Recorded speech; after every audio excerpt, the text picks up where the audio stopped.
रामकृष्ण हरी. वारकरी बांधवांनो, विठ्ठल वाईब्समध्ये तुमचं पुन्हा एकदा मनपूर्वक स्वागत. मागील भागात आपण पाहिलं, नेवासाच्या पवित्र भूमीवर संत ज्ञानेश्वर महाराजांनी आपल्या गुरु संत निवृत्तीनाथांच्या आज्ञेने भगवद्गीतेचा दिव्य अर्थ मराठी भाषेत सांगण्यास सुरुवात केली. ज्ञानेश्वरीची प्रत्येक ओवी भक्ताच्या हृदयात उतरू लागली. सच्चिदानंद बाबांची लेखणी अखंड चालू होती. अनेक विद्वान, वारकरी, शेतकरी आणि सामान्य जनताही प्रथमच भगवद्गीतेचा अर्थ आपल्या मातृभाषेत ऐकत होती. ज्ञानेश्वर महाराजांनी अत्यंत सोप्या भाषेत कर्मयोग, भक्तियोग, ज्ञानयोग आणि जीवनाचा खरा अर्थ उलगडून सांगितला. काळ पुढे सरकत गेला आणि अखेर ज्ञानेश्वरी पूर्ण झाली. संपूर्ण महाराष्ट्राला भक्ती, ज्ञान आणि समतेचा अमूल्य ठेवा मिळाला. परंतु ज्ञानेश्वर महाराजांचे कार्य अजून संपलेलं नव्हतं. त्यांच्या कीर्तीची बातमी आता संपूर्ण भारतभर पसरत होती आणि ही बातमी पोहोचली एका महान योगीपर्यंत. 1400 वर्ष तपश्चर्या केलेला योगीराज संत चांगदेव महाराजांपर्यंत.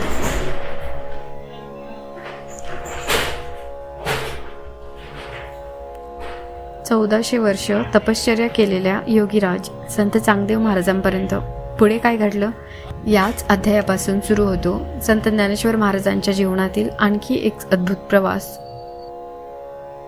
वारकरी बांधवांनो, नेवासेच्या मोहिनीराज मंदिरात सुरू झालेला ज्ञानयज्ञ आता दिवसेंदिवस अधिक तेजस्वी होत होता. सकाळी सूर्य उगवण्यापूर्वी मंदिरात भक्तांची गर्दी व्हायची. कोणी शेतकरी, कोणी गुराखी, कोणी व्यापारी, कोणी स्त्रिया आपल्या लेकरांना घेऊन, तर काही विद्वान दूरदूरच्या गावातून येत असत. सर्वांना एकच उत्सुकता होती, आज माऊली भगवद्गीतेचा कोणता अध्याय समजावून सांगणार. ज्ञानेश्वर महाराज नेहमीप्रमाणे गुरु निवृत्तीनाथांना वंदन करून आसनावर बसत. सच्चिदानंद बाबा लेखणी तयार ठेवत आणि मग सुरू व्हायचा मराठी भाषेतील सर्वात महान आध्यात्मिक संवाद. ज्ञानेश्वर महाराजांनी केवळ भगवद्गीतेचे भाषांतर केले नाही, त्यांनी तिचा भावार्थ लोकांच्या हृदयात उतरवला. जेव्हा कर्मयोग समजावून सांगितला तेव्हा त्यांनी सांगितलं, कर्तव्य करत राहा, पण त्याच्या फळाचा अहंकार बाळगू नका. भक्तियोग सांगताना ते म्हणाले, भगवंताला मोठ्या यज्ञाची गरज नाही, त्याला शुद्ध मनाची गरज आहे. ज्ञानयोग स्पष्ट करताना त्यांनी उदाहरण दिलं, जसा सूर्य सर्वांवर समान प्रकाश टाकतो, तसाच परमात्मा प्रत्येक जीवात आहे.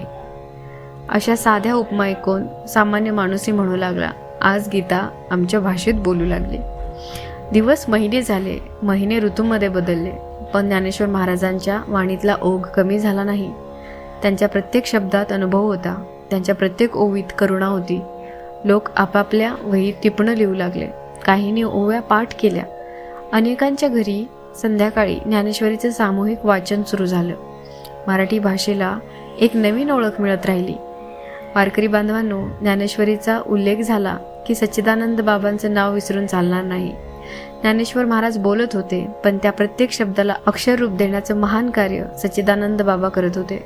तासनतास, दिवसेंदिवस अखंड लेखन, ना कंटाळा ना थकवा. त्यांना माहीत होतं, हे केवळ लेखन नाही, इतिहास घडत आहे.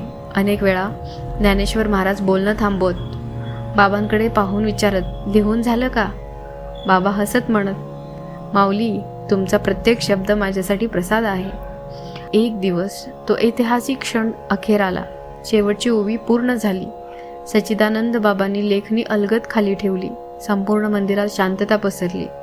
ज्ञानेश्वर महाराजांनी डोळे मिटले, गुरु निवृत्तीनाथांच्या चरणी मस्तक ठेवलं आणि अत्यंत नम्रपणे म्हणाले, हे सर्व तुमच्या कृपेनंच घडलं. मंदिरात उपस्थित असलेले सर्व भक्त भावविव्हळ झाले. काहींच्या डोळ्यात आनंदाश्रू होते. काहीजण ज्ञानोबा माऊलीचा जयघोष करत होते. काहीजण ज्ञानोबा माऊलीचा जयघोष करू लागले. ज्ञानेश्वरीच्या शेवटी ज्ञानेश्वर महाराजांनी स्वतःसाठी काहीच मागितलं नाही, ना संपत्ती, ना कीर्ती, ना दीर्घायुष्य. त्यांनी संपूर्ण विश्वासाठी प्रार्थना केली. हीच प्रार्थना पुढे पसायदान म्हणून अमर झाली. जे खळांची व्यंकटी सांडो, जो जे वांछिल तो ते लाहो. या प्रत्येक ओवीत संपूर्ण मानवजातीसाठी मंगल कामना आहे. आजही महाराष्ट्रातील लाखो घरी ज्ञानेश्वरीचं वाचन झाल्यावर पसायदान म्हटलं जातं.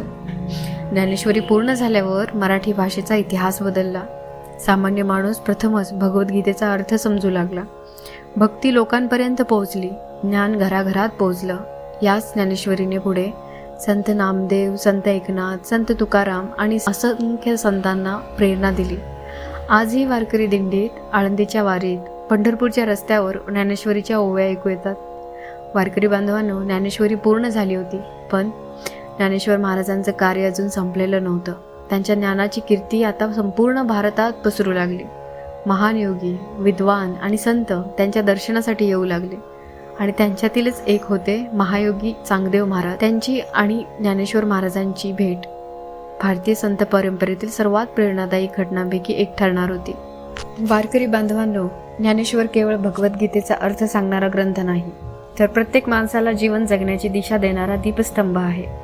आजही शेतात काम करणारा शेतकरी, दिंडीत चालणारा वारकरी, विद्यार्थी, गृहिणी आणि जीवनात संकटाचा सामना करणारा प्रत्येक माणूस ज्ञानेश्वरीतून प्रेरणा घेतो. चला, ज्ञानेश्वर माऊलींच्या काही अमूल्य ओव्यांचा अर्थ समजून घेऊया. ज्ञानेश्वर महाराजांनी ज्ञानेश्वरीची सुरुवात अत्यंत दिव्य ओवीने केली. ती पहिली ओवी मंगलाचरण. ओम नमो जी आद्या वेद प्रतिपाद्या जय जय स्वान स्वयं वेदा आत्मरूपा.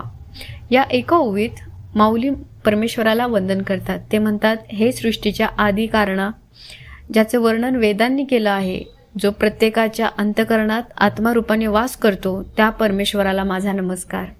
वारकरी बांधवांनो, लक्षात घ्या, ज्ञानेश्वर महाराजांनी आपल्या ज्ञानाचा अभिमान व्यक्त केला नाही. त्यांनी सुरुवात केली ती नम्रतेने. यातूनच ते आपल्याला शिकवतात, ज्ञानाची खरी सुरुवात नम्रतेपासून होते. दुसरा संदेश, कर्मयोग. ज्ञानेश्वर महाराज भगवद्गीतेतील कर्मयोग समजावताना सांगतात, माणसाने कर्म टाळू नये, कर्तव्य करत राहावं, पण त्या कर्माच्या फळाचा अहंकार बाळगू नये. ते उदाहरण देतात, सूर्य रोज उगवतो, तो कधीही असं म्हणत नाही की मी जगाला प्रकाश दिला.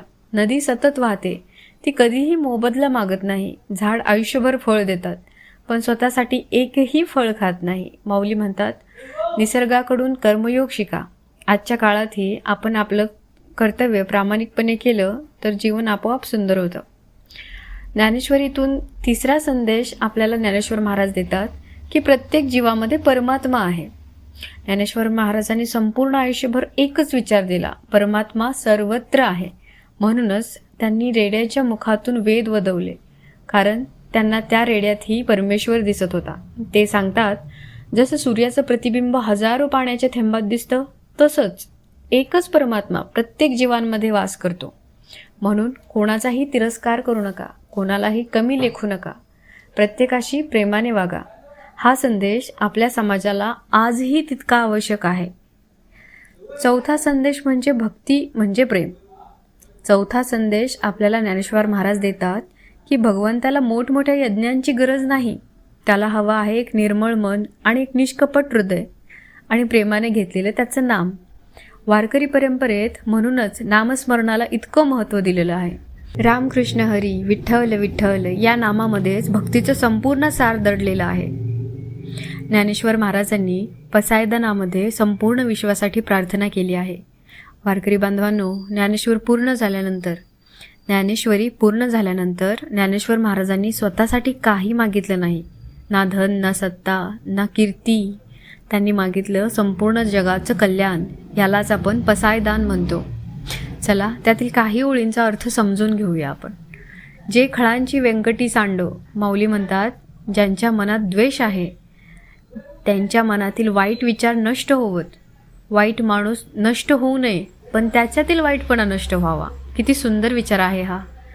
भूतान परस्परे पडो मैत्र जीवांचे. संपूर्ण जगातील प्रत्येक जीवामध्ये मैत्री निर्माण हो, द्वेष नाही, मतभेद नाही, फक्त प्रेम, फक्त बंधुभाव.